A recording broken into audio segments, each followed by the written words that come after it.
আপনার সাথে যাব না আমি। সামনের দিকে পা বাড়াতেই হাতে কারো স্পর্শ পেয়ে থমকে গেলাম আমি। হৃৎপিণ্ডটা ছলকে উঠল তড়িৎ গতিতে, কেঁপে উঠল সারা শরীর। ধীরে ধীরে মাথা ঘুরিয়ে দেখলাম তুর্য আমার হাতটা টেনে ধরে রেখেছে। চোখ দুটো রাগান্বিত। এত শক্ত করে ধরে রেখেছে যে টেনেও ছাড়িয়ে আনতে পারছি না আমি। ওনার শক্তি বেশি নাকি আমার শক্তি কম বুঝতে পারছি না আমি। কারো হাত এত শক্ত কেমনে হয়? হঠাৎ আমার মনে হলো এই স্পর্শ আমি আগেও অনুভব করেছি। হয়তো বা আমার মনের ভুল। তুর্য ভাই আমার হাত টেনে ধরে গাড়ির কাছে নিয়ে এলো। ডোর খুলে বসতে ইশারা করলো আমায়। হাত ছাড়ানোর জন্য মোচড়াতে মোচড়াতে বলে উঠলাম, আপনি কোন সাহসে আমার হাত ধরলেন? Leave my hand. ছাড়ুন আমার হাত। আমার কথায় উনি আরো শক্ত করে ধরলেন হাতটা। মনে হচ্ছে হাতের কবজির হাড্ডি ভেঙে গুড়িয়ে যাবে। এ কেমন অসভ্যতামি! উনি বড় বলে যাইছে তাই করবে নাকি? রাগী স্বরে বলে উঠলাম, অসভ্যতামি করছেন তুর্য ভাই আপনি। আমার হাত ছাড়ুন। বিধবা মেয়ের সাথে এমন আচরণ শোভা পায় না আপনার। আর এটা ভার্সিটিও না। ভুলে যাবেন না সম্পর্কে আমি আপনার ভাবি হই। কথাটা বলতে দেরি, কিন্তু গালে থাপ্পড় পড়তে দেরি হয়নি। গালে হাত দিয়ে কেঁদে উঠলাম। ভীষণ ব্যথা করছে গালটা। কিন্তু কিছু বলতে নিব তার আগেই আগুনের গোলকের মতো আমার দিকে তেড়ে এলেন তুর্য ভাইয়া। চোখে মুখে রাগ স্পষ্ট। মুখটা লাল হয়ে গেছে একদম। আমার দিকে তেড়ে আসতেই গাড়ির সাথে একদম সেটে দাঁড়ালাম আমি। ওনার এত কাছে আসা হৃদস্পন্দন বাড়িয়ে দিচ্ছে আরো দ্বিগুণ, যা একদম ঠিক না আমার জন্যে। রাগী চোখে আমার দিকে তাকিয়ে উচ্চস্বরে বলতে লাগলেন, তোর শুরুটা কোথাও লেখা আছে বিধবা? বল, কোথায় লেখা আছে? আর ভাবি মাই ফুট।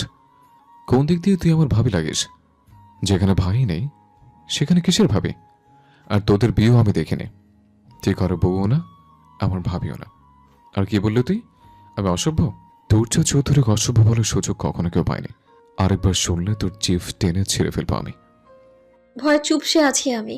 যতই ভেজাল থেকে দূরে থাকতে চাই, একা একটা নিজস্ব শান্তি নীড় বানাতে চাই, ততই বেশি কষ্ট, অপমান, ভেজাল আঁকড়ে ধরে আমায়। গাড়ির হর্নের শব্দে টলো টলো পায়ে গাড়িতে গিয়ে বসলাম আমি। শরীর এখনো কাঁপছে থরথর করে। কেন মানুষ এত অপমান করে আমায়? কেন জবাব দিয়ে কষ্ট পেতে হয় আমার? কারণ আমি অবহেলিত, প্রভাবশালী নই তাই? আমার মাথার উপর কারো হাত নেই তাই? নিজেকে এত স্ট্রং করেও বারবার হেরে যাই আমি। হেরে যাই এই সমাজের মানুষগুলোর কাছে। ভয় ভীতি ভীষণ পছন্দ করে আমায়, তাই চেপে ধরে বারবার। তুর্য ভাইয়া আমার দিকে ঝুঁকতেই সিটের সাথে চিপকে রইলাম আমি। কেমন অদ্ভুতভাবে চেয়ে রইলেন আমার মুখের দিকে। শরীরের কম্পন বেড়ে গেল দ্বিগুণ। পারফিউমের ঘ্রাণটা নাকে ভেসে আসতেই খুব পরিচিত মনে হলো আমার।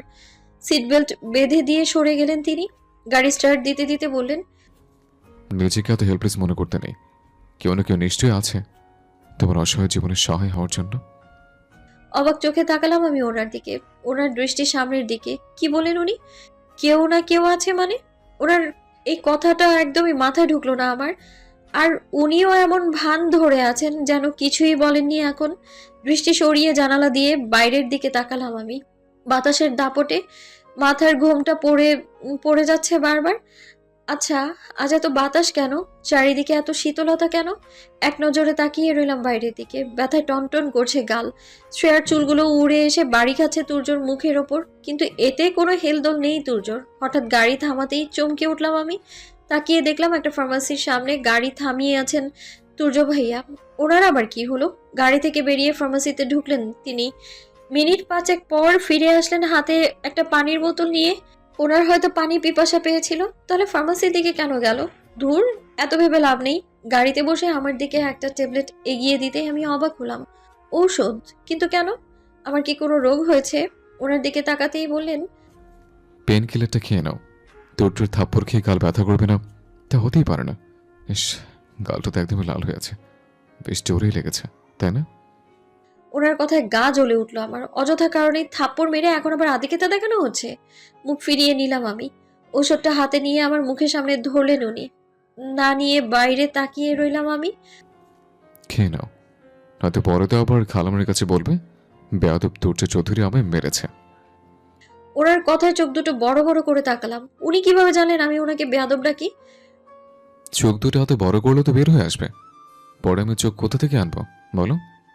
আমার মনে হচ্ছে আমি পাগল হয়ে যাব। ওনার এত রূপ দেখে যে কোনো মানুষেরই নিজেকে পাগল পাগল মনে হবে। না জানি আরো কত রূপ আছে ওনার। কথা না বাড়িয়ে পেইন কিলারটা খেয়ে নিলাম আমি। সত্যি গালটা ভীষণ ব্যথা করছিল। এত শক্ত হয় কারো হাত? ভার্সিটির কাছে আসতেই ওনাকে বললাম গাড়ি থামাতে। ভ্রু কুঁচকে তাকালো উনি আমার দিকে। সহজভাবে প্রশ্ন করলেন, এখানে কেন? কি জবাব দেব? ওনাকে কিছুতেই বলা যাবে না যে প্র্যাকটিক্যাল খাতাগুলো হারিয়ে গেছে, নয়তো আবার নতুন কোনো শাস্তি দেবে আমায়। ভার্সিটিতে আসলেই তো উনি আগের রূপে ফিরে আসবেন শিওর আমি। তাই মিথ্যে বলতে বাধ্য হলাম। আমতা আমতা করে বললাম, "আম, আসলে ভাইয়া আমার একটা বই কিনতে হবে তো তাই।" ঠিক আছে। গাড়ি থামাতেই নেমে পড়লাম আমি, আর পিছু না তাকিয়ে তাড়াতাড়ি করে হেঁটে চলে আসলাম লাইব্রেরিতে। দোকানদারকে বললাম চারটা ফিজিক্স প্র্যাকটিক্যাল খাতা দিতে। তার কোনো প্রয়োজন নেই। কথাটা শুনে পিলে চমকে উঠলো আমার। ঢোক গিলে মাথা উঁচু করে পাশ ফিরে তাকাতেই দেখলাম তুর্য ভাইয়া দাঁড়িয়ে আছে। আজ শেষ আমি। আবার কোনো নতুন ঝামেলায় পড়ি ভাবতেই তো আমার হাত পা অসাড় হয়ে আসছে। কিছু বলতে যাব তার আগেই ওনার ফলো মি। বাক্যটা শুনে ওনার পিছু পিছু ছুটলাম। আজকে আর রক্ষে নেই। আমাকে দেখে প্রিয় ছুটে আসলো আমার দিকে, ফিসফিস করে বলল, কি হয়েছে শ্রেয়া? তুই তুর্য ভাইয়ের পিছু পিছু যাচ্ছিস কেন? এখন আমার সাথে চল, পরে সব বলবো তোকে, যদি আজ বেঁচে থাকি আর কি।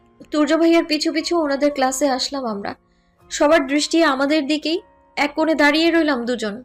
আমাদের দেখে আয়ুষ ভাইয়া এগিয়ে আসতে প্রিয় ফিসফিস করে বলে উঠল, আয়ুষ কত সুন্দর, তাই না রে শ্রেয়া? প্রিয়র দিকে ভ্রু কুচকে তাকালাম আমি। বলে কি এই মেয়ে আবার আয়ুষ ভাইয়ের উপর ক্রাশ? না তো?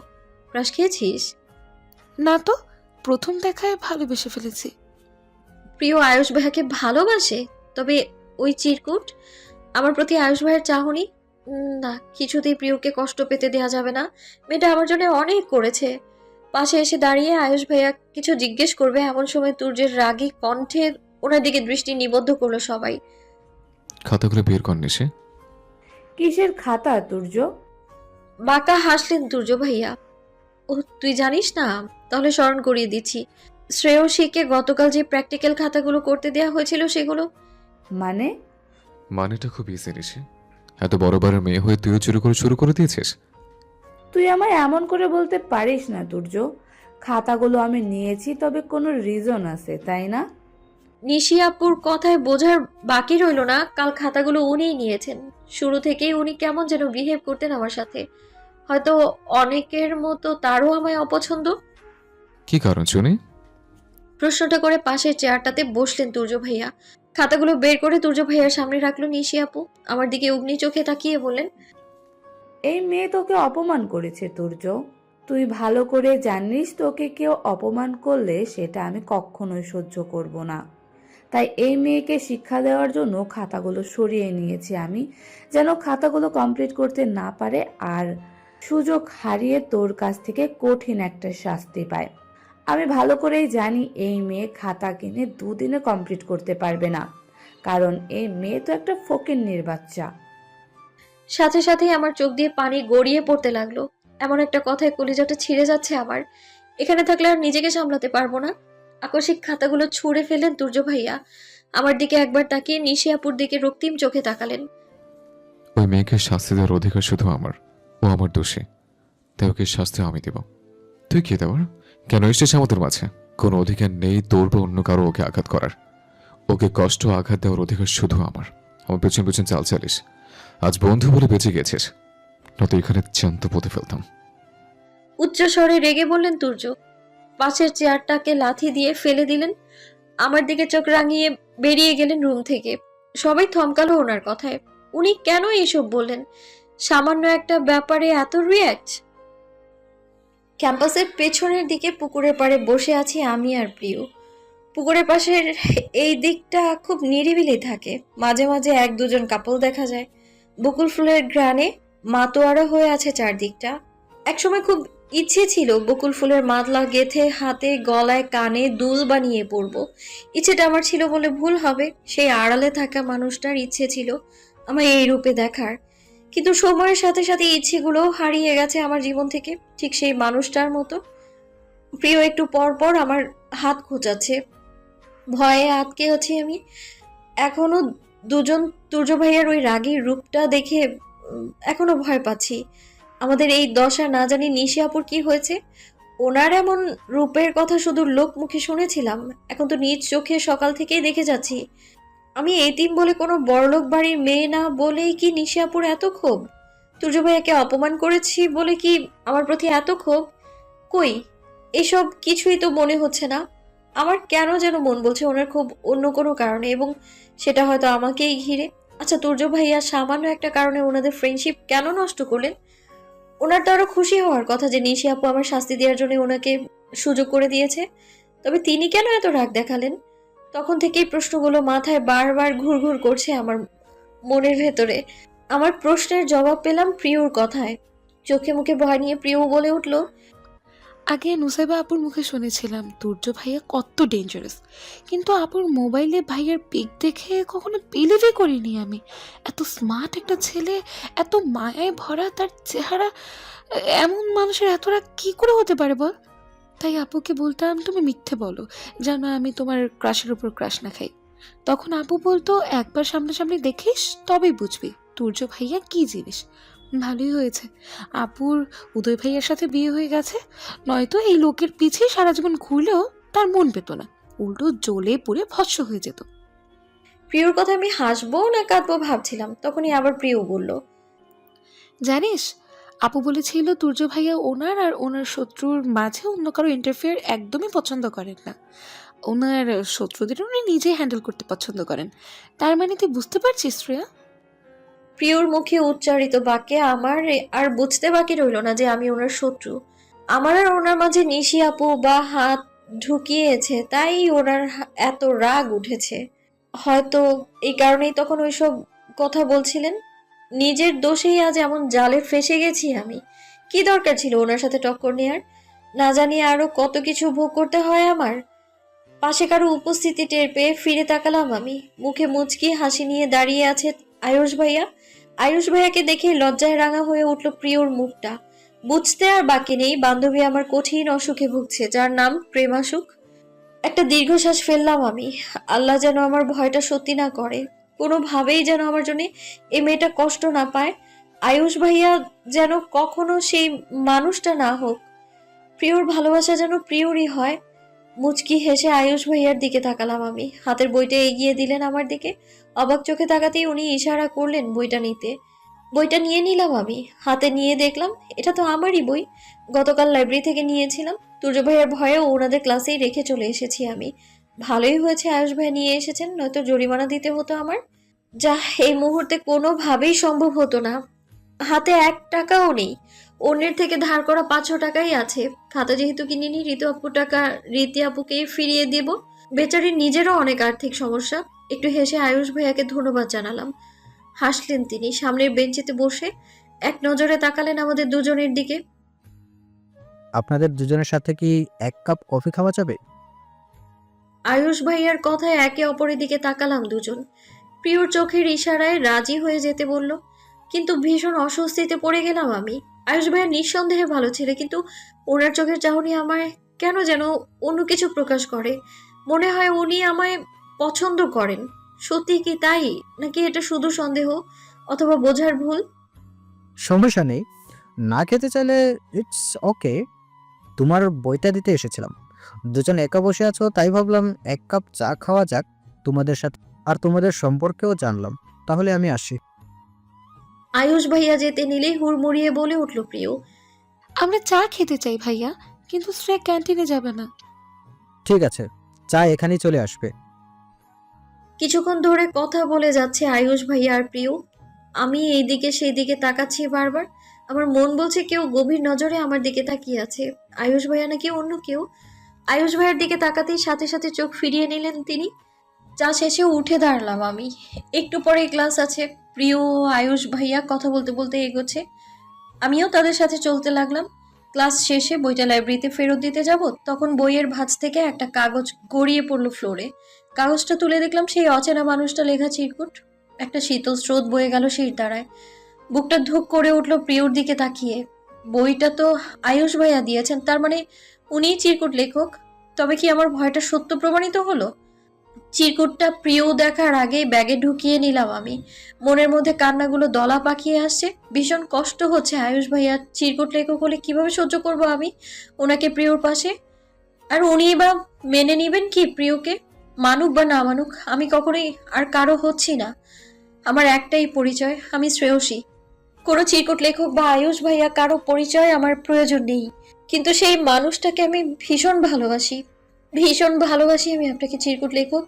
কিন্তু কখনো আর আপনার হওয়ার ভাগ্য আমার নেই। কোনো মতে কান্না আটকে প্রিয়কে বললাম, আমি একটু ওয়াশরুমে যাব প্রিয়, তুই যা, আমি আসছি। ঠিক আছে দোস্ত। ওয়াশরুমে এসে চোখে মুখে পানি দিলাম আমি। সত্যি কি আয়ুষ ভাইয়া আপনি আমার সেই ভালোবাসার মানুষটা? যদি হয়েই থাকেন তবে আবার কেন ফিরে এলেন আমার জীবনে? চলেই তো গিয়েছিলেন আমাকে একা ছেড়ে। একবারও আসেননি আমার জন্য, একটা বারও না।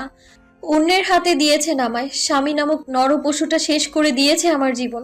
কেন ভালোবাসা দেখিয়ে নিঃশেষ করে দিয়েছেন আমার জীবনটা? কাঁদতে কাঁদতে কথাগুলো বলছিলাম আমি। আচমকাই লাইট অফ হয়ে অন্ধকার ছেয়ে গেল জায়গাটায়। সামনের দিকে এগোতে যাব, দু হাতে আমার কোমর আঁকড়ে ধরে নিজের একদম কাছে নিয়ে নিল কেউ। আমার দু হাত গিয়ে ঠেকলো মানুষটার বুকে। সেই স্পর্শ, সেই পুরনো অনুভূতি আর একটু শক্ত করে জড়িয়ে ধরে নিজের একদম কাছে নিয়ে নিল। নিমেষেই ঝড়ো হাওয়া বয়ে যেতে লাগলো সারা শরীর জুড়ে। আয়ুষ ভাইয়া নয়তো? কাপা কাপা কণ্ঠে বললাম, আয়ুষ ভাইয়া আপনি? আপনি কি আয়ুষ ভাইয়া? প্লিজ ছেড়ে দিন আমায়। সাথে সাথেই বলে উঠলো রাগী কণ্ঠে, একদম চুপ। মুখে সারাক্ষণ ছেলেদের নাম নিয়ে ঘুরিস, তাই না?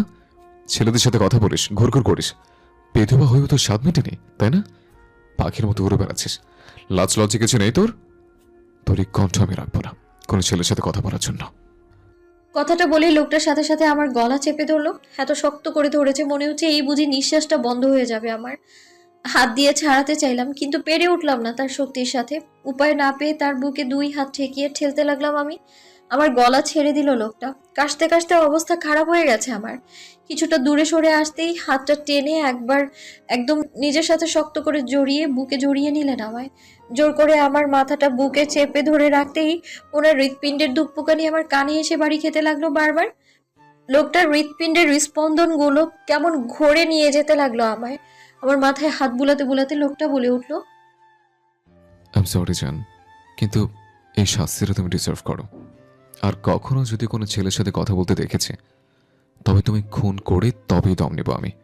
আই থিঙ্ক বুঝতে পেরেছো তুমি। লোকটার কথায় আটকে উঠলাম আমি। জীবনে একের পর এক কষ্ট, কঠিন বাস্তবতা ঘিরে ধরেছে আমায়। এ কেমন খেলায় মেতে উঠলো সবাই আমার জীবনটাকে নিয়ে। আমার কাছে আসলে একদম স্লো ভয়েসে কথাটা বলে লোকটা, তবুও আজ কণ্ঠটা খুব পরিচিত মনে হচ্ছে। ইনি কি তবে আয়ুষ ভাইয়া? একের পর এক আমার গালে কপালে চুমু দিতে লাগলেন মানুষটা। শিহরিত হচ্ছি আমি প্রতিবার। কান্না আসছে বুক ফেটে। কাঁদতে কাঁদতে চোখের সামনে ঝাপসা হয়ে উঠলো সবকিছু। ধীরে ধীরে লুটিয়ে পড়লাম ওই মানুষটার বুকে। গোধূলি লগ্ন। জানালার গ্রিল ধরে আকাশের দিকে চেয়ে আছি। আকাশটা কেমন রক্তিম বর্ণ ধারণ করেছে। সূর্যাস্তের এই সময়টা বিশেষ ভালো লাগে না আমার। মনে হয় আমার জীবনের মতোই পৃথিবীর বুকে অন্ধকার নেমে এসছে। পৃথিবীর বুকে আবার আলো ফুটলেও আমার জীবনে অন্ধকার নেমে আসার পর কখনো সূর্য উদয় হয়নি। তবুও ভালো আছি আমি। অন্ধকার জীবনটাও হয়তো আমার জন্যই শ্রেয়। আজ ভার্সিটিতে দুপুরের কথা মনে পড়তে শিউরে উঠল সারা শরীর। চোখ বেয়ে গড়িয়ে পড়লো এক ফোঁটা অশ্রু। তখন ওই মানুষটার বুকে ঢলে পড়ার পর আর কিছুই মনে নেই আমার। প্রিয় বলে আমি নাকি অডিটোরিয়াম রুমে বেহুশ হয়ে পড়েছিলাম। মিহি নাকি দেখেছে আমায়। প্রিয়র হাজারবার প্রশ্ন কেউ আমি চেপে গেলাম। কি বলবো যে অন্ধকারে আড়ালে সেই মানুষটা আমার কাছে আসে? আর মানুষটা যদি সত্যিই আয়ুষ ভাইয়া হয় তাহলে তো মরে যাবে মেয়েটা। এই কয়দিনে অনেক ভালোবেসে ফেলেছে আয়ুষ ভাইয়াকে। আমার জন্য আর কারো মন না ভাঙুক। শরীর খারাপ লাগছিল তাই অডিটোরিয়ামের রুমে গিয়ে বসতে না বসতে হঠাৎ নিচে লুটিয়ে পড়লাম বলে কথা কাটিয়ে দিলাম। দুপুর থেকে একটু পরপর ফোন করে যাচ্ছে মেয়েটা। ডক্টরের কাছে যাওয়ার জন্য তাড়া দিচ্ছে বারবার। স্কুল জীবন থেকেই মেয়েটা আমার জন্য এত পজিটিভ। আমার জন্য নিজের জীবনের প্রিয় জিনিসটা ত্যাগ করতে এক সেকেন্ডও ভাবে না। প্রিয় যেমন তেমন, কিন্তু ওর ফ্যামিলি মেম্বারগুলোও আমায় খুবই ভালোবাসে। সবাই আমাকে ওনাদের বাসায় থাকতে বলছিলেন, কিন্তু আমি কারো দয়ায় আবার আর বাঁচতে চাইছি না। প্রিয় প্রথমে রাগ করলেও আমায় বুঝতে পেরেছে। এই কয়েকজন মানুষের ভালোবাসা, আদর, স্নেহ আমার না পাওয়া জীবনে অনেক বেশি পাওয়া। ফোনটা বেজে চলেছে এখনো। ধরবো না। ধরলে এই মেয়ে ডক্টরের কাছে যাওয়ার জন্য জোর করবে আবারও। কেন যাব? আমার তো কোনো অসুখ নেই। আর যদি থাকেও তাতে কি নিঃশ্বাস নিতে তো পারছি আমি। এটাই বা কম কিসের? আজান শুনতে পেয়ে ওয়াশরুমের দিকে পা বাড়ালাম আমি। অজু করে নামাজটা আদায় করে নিলাম। গায়ের থ্রি পিসটা পাল্টে এক গোলাপি কালারের রাউন্ড ড্রেস পরে নিলাম। কাতার ওড়নাটা দিয়ে ঘোমটা দিয়ে দিলাম মাথায়। বিয়ের পর বর একটা সুতো না দিলে মায়ের মতো শাশুড়ি দিয়েছেন অনেক কিছু।